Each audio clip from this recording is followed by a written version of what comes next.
I got something in that's fairly odd that I like to call Cosmo, because it's a wand. Duh. Today we're going to do a quick review on some dice I got in the mail by Unique Dice. I say dice, but it's actually just one little thing called a wand dice that's supposed to be 7 dice in one. I always like to show off cool and unique things, and their name is literally Unique Dice, so I thought I'd show this one off. Just FYI, I do get money if you buy this, so if you think that biases my review in any way, I should tell you that up front. Funny thing, the recommended age is 15 years and up, and you're supposed to keep it out of reach for children 3 years and under, so if you're between the ages of 3 and 15, you can play with it, but it's absolutely not recommended. Let's start by looking at the base, or the stand that the wand actually sits in. The reason I want to look at that one first is because that is where the D20 is housed. Hey, I rolled a nat 20 on my very first roll. Is it roll or is it spin? I don't know. Either way, this is where the wand will sit, and it's the only die that's not actually connected to the wand.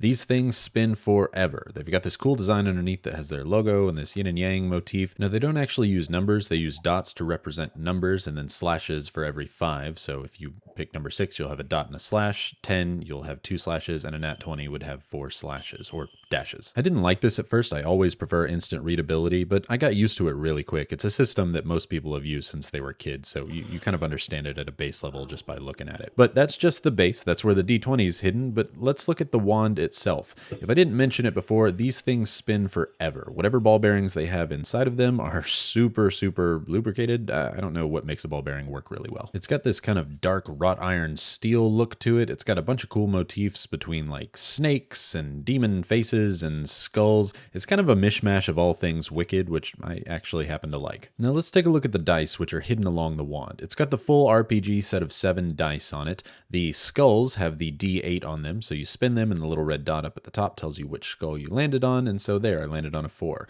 Below the demon's chins is where the D4 is hidden. This is my least favorite one because there is a high likelihood that you'll actually land on a demon's chin, which is kind of in between the numbers here, and so I would have to re-roll that one, which is somewhat annoying, but visually it's very pleasing. Next is a D10. I say a D10, not a D100 or a D10, because they don't specify, so I'm not going to. You kind of pick which one, I guess, is your hundreds place and which one is your tens place. Now, something interesting is I would naturally want to hold this wand like this, because it feels like that's where magic would come out if I'm trying to, visualize this as a wand. The kind of knifey part feels like, that's the tip. That's where magic comes out. But you actually hold it by that part when you're rolling it with your thumb. I don't know if that's proper or if that's what you're supposed to do or not, but I guess that implies that, the top of this is where the magic comes out. Because when you pick it up off the stand, you got to hold it by the knife. So I don't know, maybe this is a chicken and egg situation. Which handle do you hold it first with, the knife or the wand? Not a big deal. It's just counterintuitive to what I would have thought of if somebody handed this to me and told me, hey, roll these dice. The middle section is actually 2 dice in one because the top of it is a D6 and the bottom of it has the numbers for a D12. So whenever you're rolling a D6, you're also rolling a D12. It's heavy metal and the build quality is nice because I was worried about these moving up and down a lot, but they hardly move at all. There's a very tiny bit of wiggle room, so that's nice. The final ring at the bottom is another D10, so again, you kind of pick which one is your tens place and hundreds place. That's up to you. Has a tiny little U logo for them. The only complaint I have as far as build quality is one of the D10s, the bottom one, whenever I spin it, it likes to rotate after I stop it. All the rest of them stop whenever I tell them to stop, so that's great. But the bottom one seems to be slightly weighted towards one side, which isn't that big a deal, but it is a little bit annoying. I love the snake motif that runs along the dagger, but speaking of snakes, let's see if it can strike me.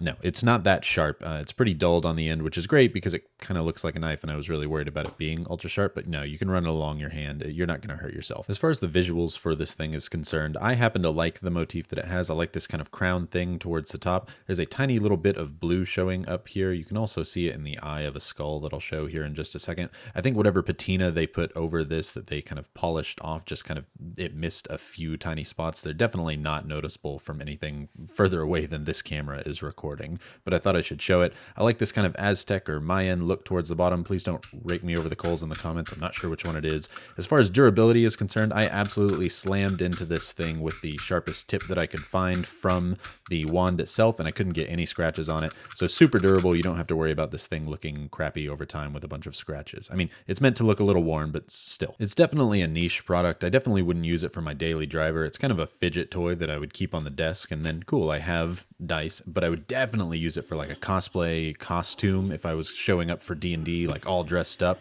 One problem I do have is it says 7 dice in one. This is definitely a 2-piece thing. It's got the base and the top, so it's really 7 and 2. 6-in-1, haha, whichever you prefer to call it, but it's something worth pointing out. They've got a bunch of different colors on it. They had a Kickstarter. They go for $79 now. You can actually pay $99 if you want a little holster for it as well. I think the holster is kind of cool. I wish it came in black leather though, since mine is black. I always like showing off these cool multi-dice in one things. I have a soft spot for them in my heart, and I thought I'd show it off while I'm working on another large project. So I hope you like this one. Check out the link in the description down below if you want to get one for yourself. Subscribe if you might want to see some more videos like this in the future, or let me know some other products I should check out. Thank you so much for watching. Like the video if you like it, dislike it if you dislike it. I want to hear that too. Either way, I hope you have a fantastic day.